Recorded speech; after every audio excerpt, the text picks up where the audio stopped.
Meu nome é Adriano Chan, sou professor de redação e a gente hoje vai fazer algumas reflexões feitas por Thomas Piketty ah, em cima do livro Capital, tá?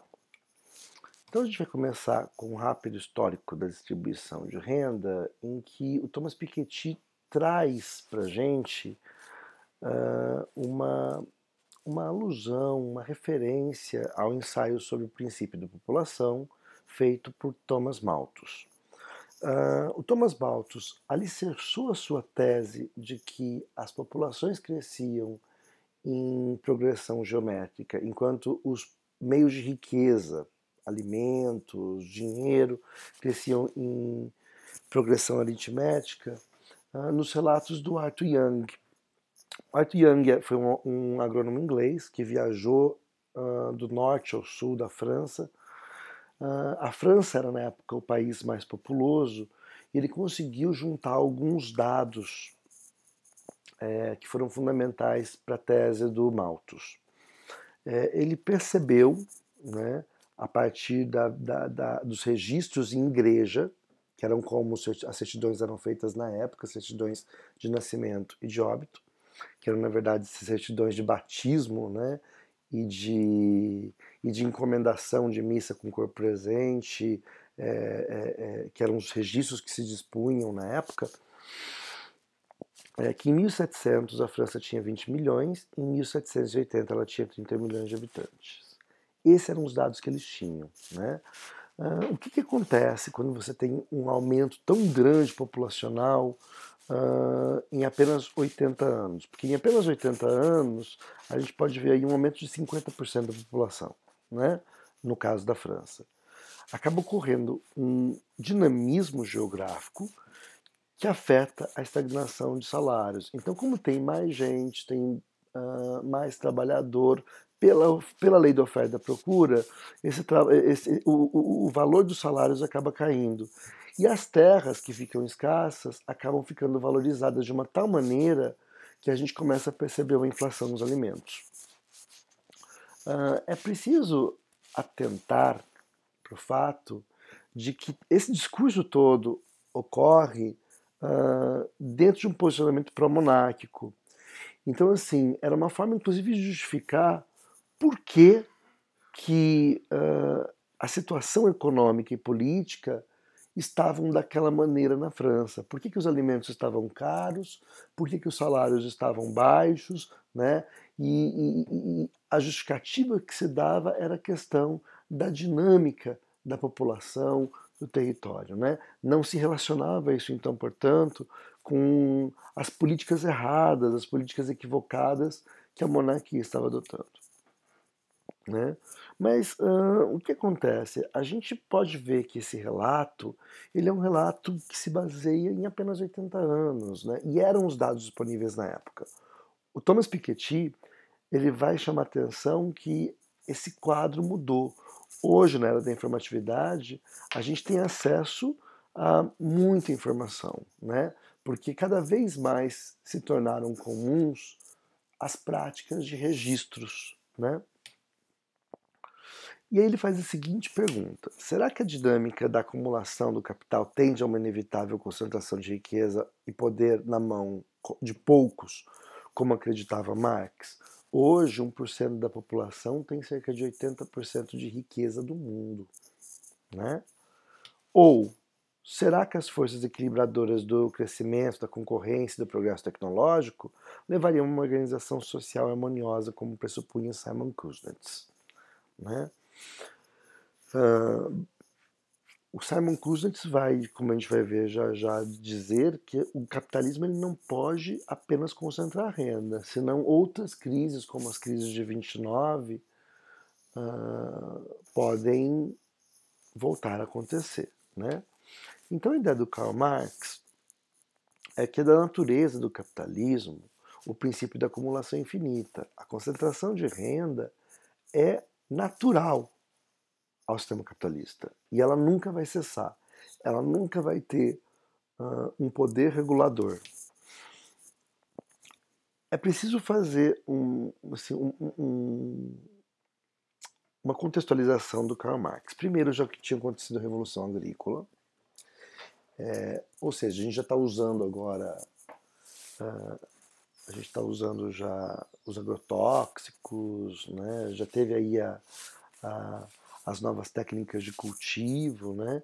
Então, o perigo as profecias do Malthus não se concretizaram. O que chocava agora não era mais a pobreza no campo, mas era a pobreza na cidade, que chocava mais do que a pobreza rural do antigo regime. Por quê? Porque trata-se de uma pobreza concentrada. Ela não é uma concentração, não é uma pobreza mais espalhada pelo campo, mas muito concentrada agora nas cidades. E a miséria do proletariado acabou criando esses cortiços que eram verdadeiros centros de pobreza. A literatura relata muito bem isso em alguns livros como Oliver Twist, como Os Miseráveis de Victor Hugo. É verdade que a economia prosperou com todas essas revoluções, mas os salários ficaram estagnados. Então, quem acabou se beneficiando da revolução agrícola, da revolução tecnológica, foram apenas os ricos.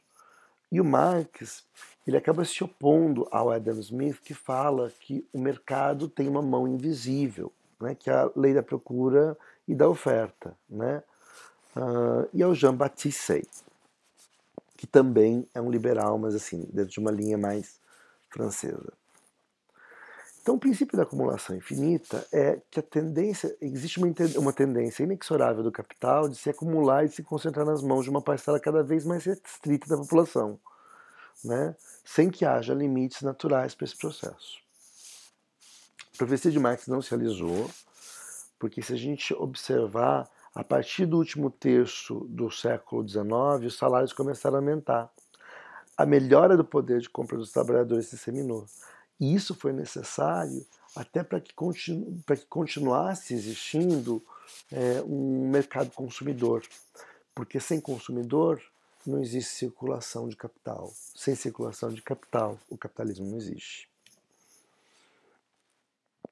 Outra coisa que, assim, que é muito importante, a gente chama atenção para a crítica ao Marx, e é muito interessante ver como que Piketty faz isso, porque ele não desmerece o Marx em algum momento.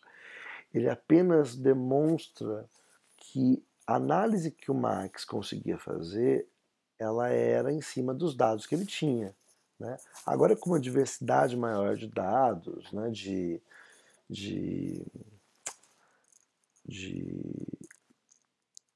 fatos, né, de conhecimentos, de teorias, a gente não pode ainda manter o discurso que o Marx tinha na época dele. Então, assim, aconteceu a Revolução Socialista na China e na Rússia, mas foram em países afastados e atrasados, onde a Revolução Industrial não tinha se instalado propriamente.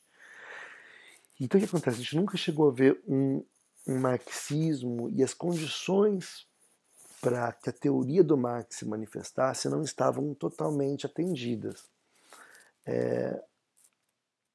Nos países mais desenvolvidos, a gente pode observar que a dinâmica do capitalismo já foi resolvendo naturalmente algumas das inquietações que o Marx trazia nos seus trabalhos.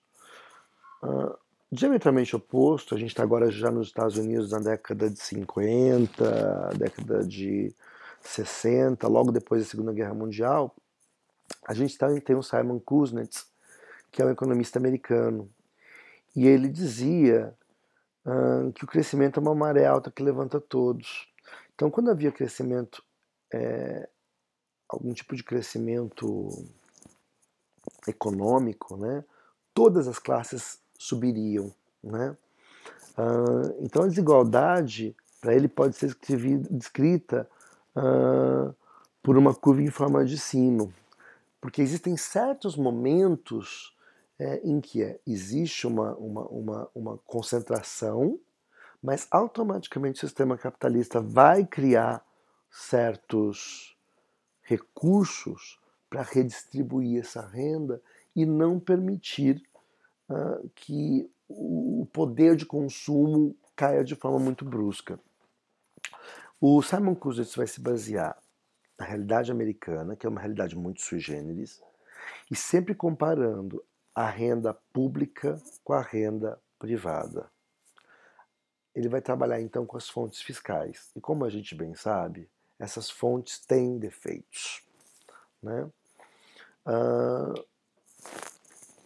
Eu vou hoje, agora então, finalmente, te apresentar a ideia do Piketty. O Piketty vai dizer que existe uma dinâmica da distribuição de riqueza que revela uma engrenagem poderosa que ora tende para convergência, ora tende para divergência. Ou seja, ora tende à concentração de renda, ora tende à distribuição de renda. E não há qualquer processo natural espontâneo para impedir que prevaleçam forças estabilizadoras, aquelas que promovem a desigualdade. Então, o tempo todo, a gente vai ter uma luta de embates. É o que a gente viu. A gente veio de um histórico aí muito grande de governos mais sociodemocráticos, mais preocupados com a distribuição da concentração de renda. Agora a gente está indo para um outro momento, que é o momento da concentração de renda. E para o Piketty, ele vai mostrar isso para a gente com dados, é assim que a riqueza acaba sendo produzida. Então é preciso haver momentos em que a riqueza se potencializa e momentos em que ela é redistribuída. Né? É essa dinâmica que caracteriza o capitalismo que a gente vive hoje. Esses são os principais pensadores aí, do ponto de vista econômico. Espero que vocês possam ter aproveitado um pouquinho e depois a gente fala um pouquinho mais sobre essas ideias aí em aula, tá bom? A gente vai ler alguns textos desses pensadores. Um beijo e boa prova.